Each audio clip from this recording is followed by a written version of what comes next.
Lovely. Thanks a lot, Patrick. And thanks, Andy, for that very insightful session. I'm really honored and privileged to be introducing Scott today because we have a big exclusive.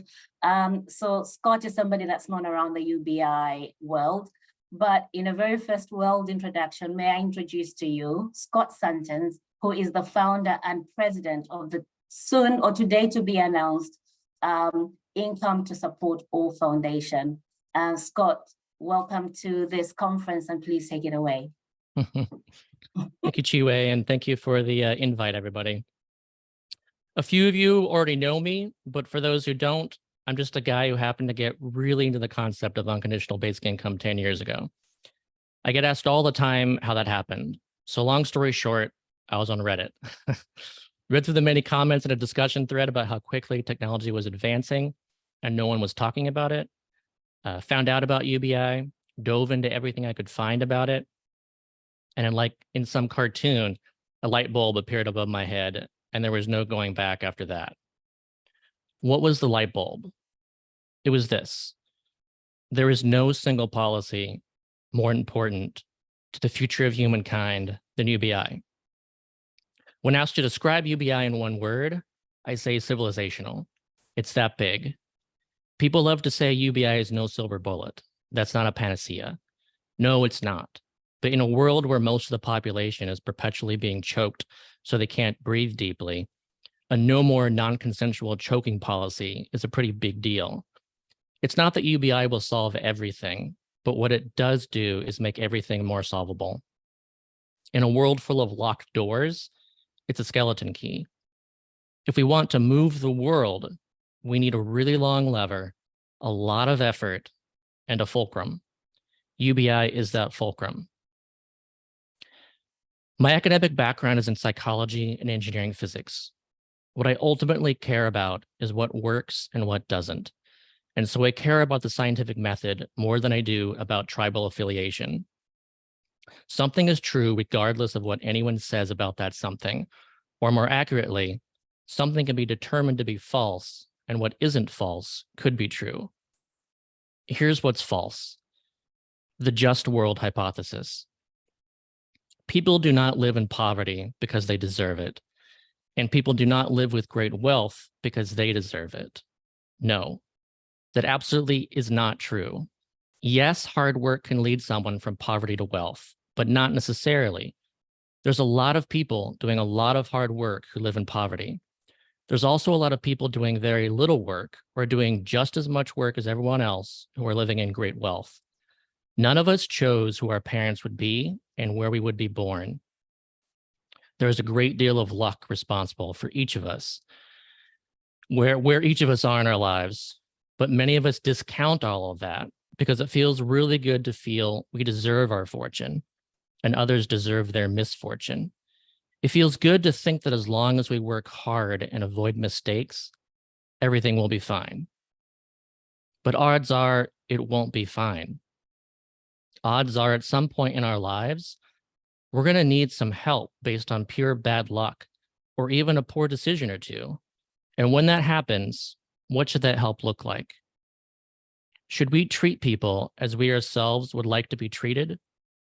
Or should it be full of distrust and strings and paternalism and indignity and paperwork and time, so much time? And should it disappear when we no longer need it, like a rug that gets pulled out from under us as soon as we get back on our feet after a fall? And should we even wait until we need help instead of helping each other avoid such a need? Here's what I think. I think we all need a floor under us at all times. To build our lives, we need a foundation. That foundation should always be there. Knowing it will always be there is security. It's stability. It's mutual trust. It's society saying, I believe in you. You deserve to start with something instead of nothing, just as I do, just as we all do. And with that universal foundation that is only possible together, we will build and we will prosper. Because when we all do better, we all do better. I'm an optimist and a dreamer at heart. but I'm also a realist and a pragmatist. Again, what works and what doesn't. If something works, do that. If something doesn't work, don't do that. Poverty doesn't work for society. Neither does chronic insecurity or extreme inequality. These things are costly wastes of societal resources. UBI works. It just does. We already know that. That's what's convinced me a decade ago, because the evidence was already there. UBI does not make people lazy. Most people who receive unconditional income act just like we ourselves would. People who want to work use it to find the work that's best for them, paid or unpaid. And those who work a bit less focus on everything else in their lives of more importance than overwork. Oh no, someone with UBI started working less than 80 hours a week across 3 jobs. They're so lazy. And that person with $500,000 in the bank earning $2,000 a month in interest, they're smart, industrious people making their money work for them. Ridiculous double standards. We also already know that UBI improves health, especially mental health. We know babies are born healthier. We know it reduces crime. We know it reduces domestic abuse. We know it improves diets. We know it doesn't lead to more abuse of alcohol, tobacco, and other drugs.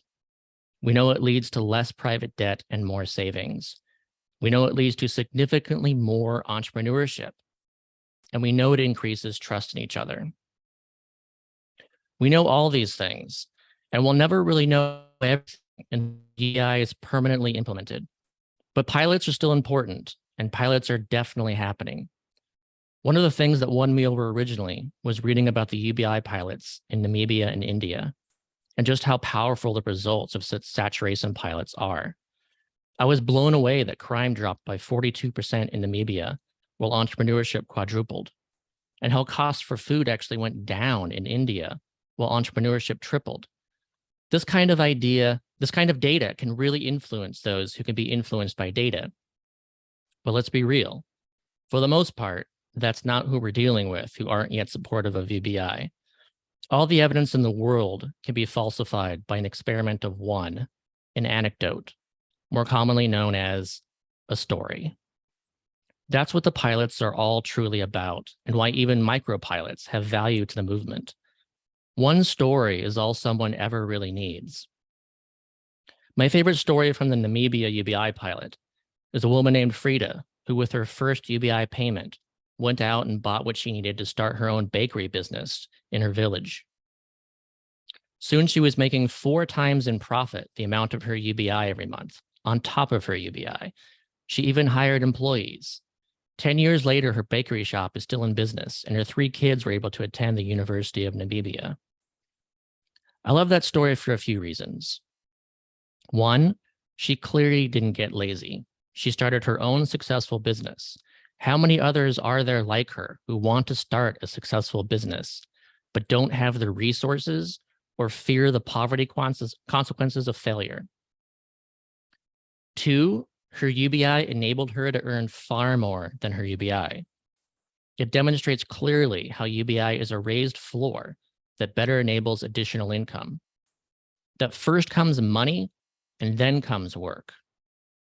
3, and this is the biggest one, her business was successful because she had customers.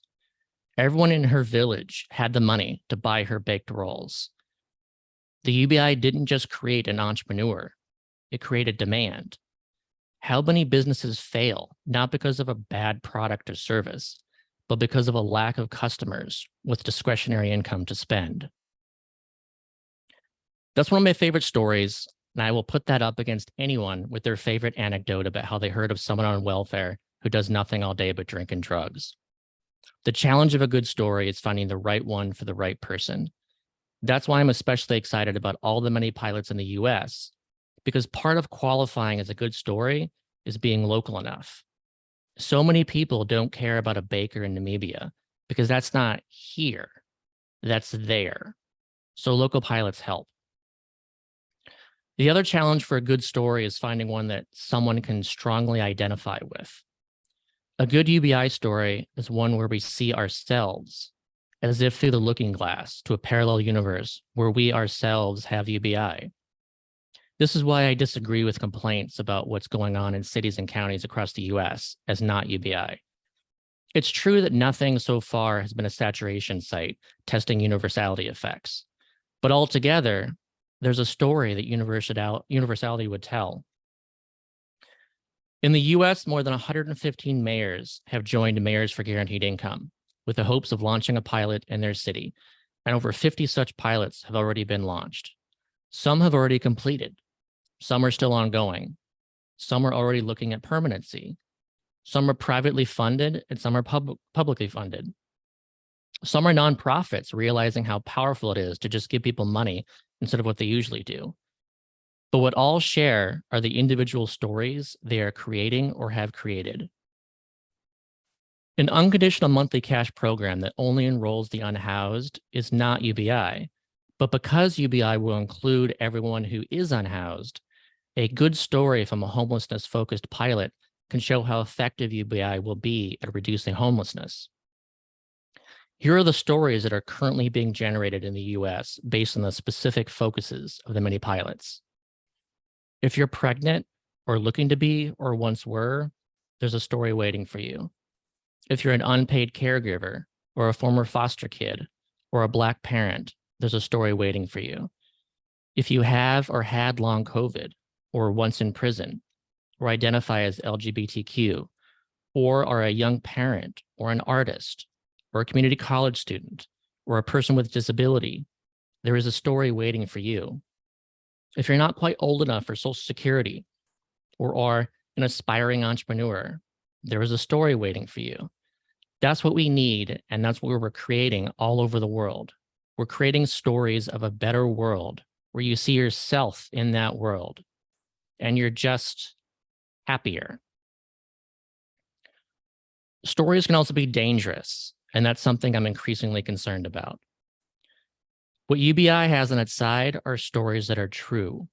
They are real. But some people are becoming increasingly lost to stories that are complete fiction.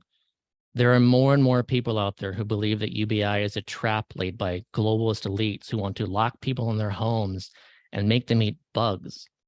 It's completely ludicrous. But again, all someone needs is a story, and those stories are out there. So we have to get the real stories out there. There's also a bit of a chicken and egg problem that has me increasingly worried. Studies show that reduced cognitive capacity and reduced social cohesion contribute to people believing in conspiracy theories. So the longer we go without UBI, the more our social bonds erode, and the more cognitive capacity goes towards stressing out about just meeting our basic needs. People without UBI are out there seeking solace in the communities of conspiracy that make them feel less alone and more special, where they know secret information and they are part of a club who will someday shout, "I told you so," without ever realizing that the only reason the world's wealthiest people would ever want UBI is not to increase their grip on power, but because of coming to the realization that if they don't finally give up a bit of their power through UBI, the pitchforks and torches will eventually come for them. That's what's going to start keeping more and more of them up at night. But what's keeping me up at night is the fear that maybe, however much I don't want to believe it, that maybe it's simply too late. The climate crisis is already upon us. The world is on fire. Democracies around the world are eroding as authoritarianism is on the rise. As the climate gets worse, more people will be displaced from their homes. And that in turn will only lead to even greater anti-immigrant sentiment and outright fascism, especially with automation adding even more fuel to the fire by displacing people from their jobs too. We're in a very dangerous place, and we're here because we refuse to tackle climate change for decades. We've refused to strengthen our democracies for decades. We've let inequality run rampant for decades. We took it all for granted, all of it. And now we're in a globally destabilizing feedback loop. Still, I live with hope. Sometimes I feel like I'm tending a candle within me, and I have to protect it on occasion from being blown out. There's a lot of stuff out there that can blow out the candles inside all of us. There's so much algorithmically amplified anger and hate. It can all seem like so much, just too much to deal with. And in those moments, I remind myself that UBI is still possible. And if we can win it, we can start to finally turn this giant ship that really, really wants to hit that iceberg up ahead. So how do we get there? I wish I had the answer for you. The only truthful answer I know is one step at a time. And as long as each of us are taking those steps and more people see us and our stories and want to take their own steps and share their own stories, then we can get there together. And really, that's all we can do. A big step I took recently is start my own nonprofit focused on UBI in the US called the Income to Support All Foundation, or It's a Foundation, as a nod to what UBI simply is. It's a foundation.org. Our goal is to help get a small UBI going immediately and permanently, and to leverage that to build the movement faster for statewide and nationwide implementations by accelerating 2 projects in particular that have been in slow development for years. I don't know if it'll work, but with the launch of generative AI and the distinct possibility of political violence in 2024, I decided at the end of last year, it pretty much has to. So that's what I'm up to and why I think UBI is needed immediately and why I think the focus needs to be on stories. The question then becomes, what can you do? What story is it that you want to tell? Or whose story can you help tell? What's your own fulcrum? Find that. Find that fulcrum and push with all your might for UBI because we need you. And really, when you get down to it, that's why we need UBI, because we need each other. We always will. We are an interdependent species, and that will never stop being true. Thank you for listening, and good luck to you. We're all going to need it. Thank you very much, Scott. What an insightful and so many gems in this. And thank you as well for using the Basic Income North Conference to announce the launch of your foundation, the Income to Support All Foundation. Thank you so much for using this platform for that. Happy to. Yeah, and we're looking forward to hearing more about it. But quite well linked to the foundation that you have launched, you yourself have been receiving a basic income floor for the last 7 years. I wondered how that story aligns with what your experiences, your gains, if you could share any experiences from that. Yeah, so the first thing I experienced is this feeling of security that I never felt before, to the point where I didn't really understand what security was, because I didn't realize how much insecurity that I've been living with forever that just felt normal. So, and I felt that with even like a small amount of basic income, because it took about a year to grow from 0 to over $1,000 a month. And I noticed that feeling of security even like at $300 a month. So I think from my own experience, people don't give enough credit to just how transformational even a small UBI would be, especially in feeling that greater sense of security. Because basically, if you don't have to worry about not being able to eat, like whatever happens, you're going to have enough money to eat next month, then that's like a load off your shoulders and you can start to breathe easier, even with that. So the higher the UBI, I feel the better. But I disagree with those who believe that there's no point in like a smaller UBI. And something else that I learned that ties in with my concerns about climate change and people fleeing in order to, both physically and metaphorically move to higher ground. When I had to flee Ida in New Orleans, the most recent hurricane, I was gone for 10 days because New Orleans was out of power for 10 days. So we weren't allowed to, come back. And first of all, having that basic income floor makes it easier to actually evacuate from such a climate emergency. Like you need that money in advance. That's the challenge of like trying to help people after the fact is you need that money first, and you never know when that disaster is going to happen. So that was really helpful. And then you never know how long you're going to be gone. Like you don't know. There's a complete uncertainty as to when you can come back, if ever, from some kind of climate catastrophe like that. And when I came back too, one of the things is when your power is out for 10 days, clearly everything in your fridge is gone and you need to throw it all out and restock your fridge. So that's this added expense that a lot of people don't really think about. And basic income is something that helps with that. But also when we came back from where we went to, it was Texas, and when we came back from Texas to Louisiana, we stopped to get groceries because we knew we'd have to restock our fridge. And the grocery store that we stopped at, their EBT system was out, their debit card system. So if you had a bank account in cash, like as we did, we were just able to go to a nearby bank, go to an ATM machine, come back with cash and buy the groceries. But if someone had food vouchers, SNAP, they weren't able to use that. So this is an example of how cash is so much more effective than these things that we consider to be almost or as good as cash that have these limitations. Cash can enable you to do so much more in these kind of emergency situations. And, no government program knows exactly what someone needs, especially in a situation like that.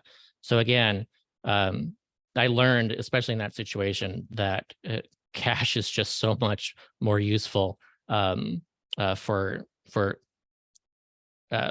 handling climate change. Absolutely. Thank you so much, Scott. And one of the other things you've been talking to me about, and I think you've partially mentioned it, is the rise in authoritarianism. I never say that right. Mm-hmm. I just wondered how you could shed a bit more light on how you're tackling this from a UBI perspective as well. Yeah, so I believe that authoritarianism, a lot of it comes from this this rampant feeling of insecurity, this loss of trust. These are part and parcel with increasing inequality. And I think that if we had already had a UBI decades ago in the U.S., I don't think Trump would have been elected. And I think maybe in the UK that Brexit wouldn't have happened. I think that what we're seeing around the world is a response to this loss of social cohesion and insecurity. And the great thing about universal basic income is it reminds people that all of us are one, that we're all in this together. Authoritarianism tends to be inflamed by the outsider, like this feeling of it's us and then it's them. And so you can actually decrease authoritarianism, the activation of authoritarianism in those with a authoritarian predisposition by stressing like the outsider. Like a really interesting study about this was done by Dr. Karen Stenner, who has studied this for many years. And she asked people, or she did an experiment where like one of the conditions was getting people to think that NASA had discovered alien life out in the universe. And what that did is kind of reframe people's mindsets as being like, oh, like we're all human. And so even that person who's slightly different than me, who would usually see as them, I actually now see them as us. And so it actually reduced the expressions of authoritarianism. So, and she too, Karen Stenner, believes that universal basic income would actually be an important and effective response to rising authoritarianism. So she herself, who's studied this, believes this.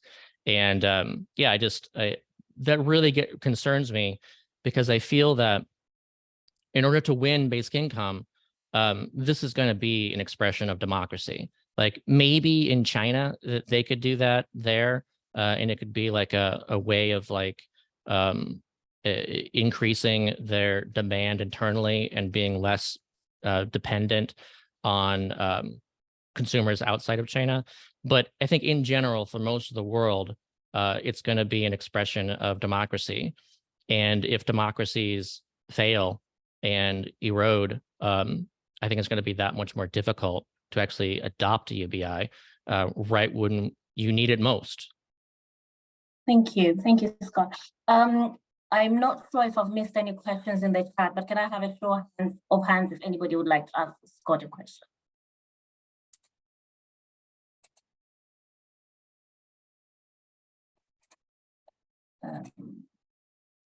Am I missing any hands, Tim? Okay, thank you. I do have more questions then in that case, Scott, for you. It's very compelling how you contextualize the strength in storytelling. I wondered if there are any other stories that are similar that you could share with us, stories of pilots that you find as compelling as the ones that you highlighted today that we could probably be looking up as well. Yeah, so one of my favorite stories from the Stockton pilot, which was the first of the pilots here, the first of the new pilots here in the U.S. What that found was that, contrary to what people believed, that it would somehow hurt work and make people lazy, as usual, people fear. Full-time employment actually doubled compared to those who were non-recipients, in the control. So one of the stories that I think exemplifies that is that someone with a part-time job who wouldn't otherwise have been able to do this was able to afford to take the day off and then go to apply for a better paying full-time job, and they got the job. So they're one of those people that moved to full-time employment thanks to the basic income. And showing that they were able to afford it, I think that's really interesting too, because if you're just barely getting by, then you can't afford to take the day off work. Like you don't know if it's too risky. You might not be able to pay rent, and you might not get the job. But if you have that security and that extra cushion, then you can take that risk. And that's what a big part of this is how it helps people take those risks. Absolutely. Thank you. Elena, you have a question. Did you want to ask it yourself?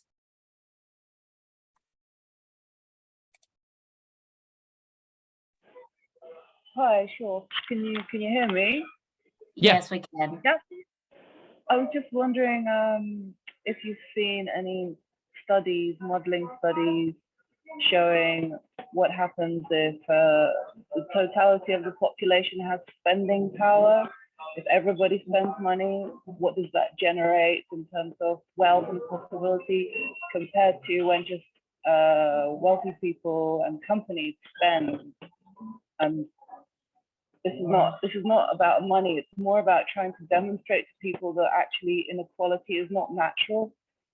I speak to my parents and they seem to think that inequality is natural, and it's just obvious that some people will have less than others.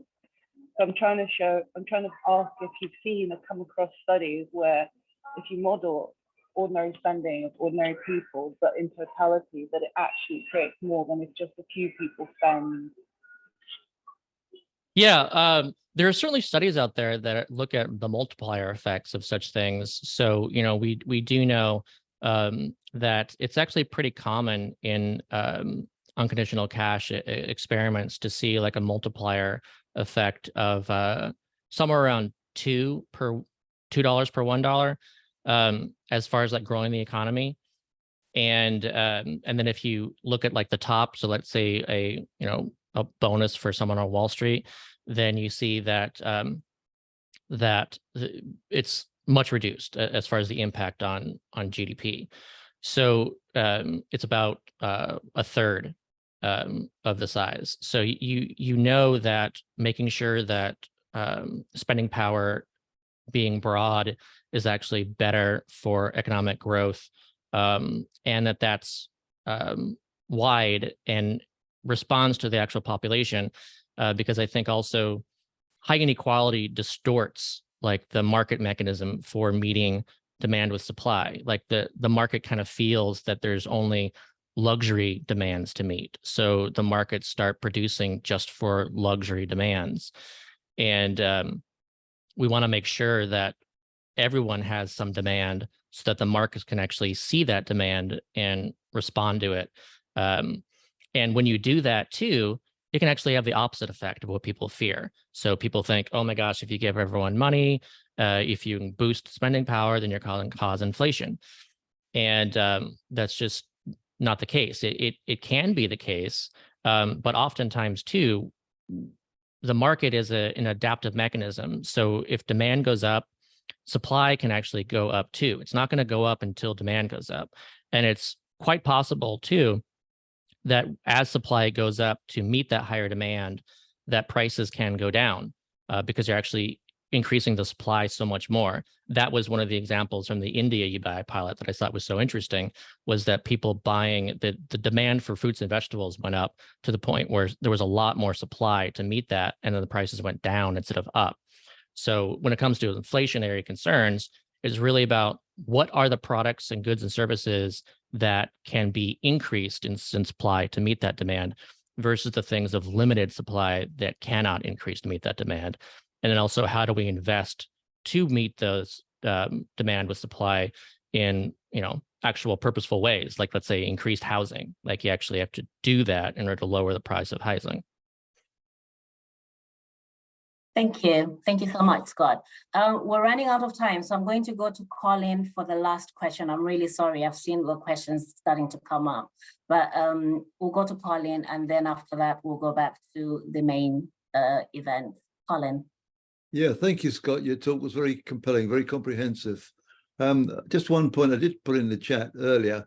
Would you foresee, or could you see that the UBI schemes could be paid by a tax on corporations rather than increasing income tax at different levels? Because somebody on £100 or dollars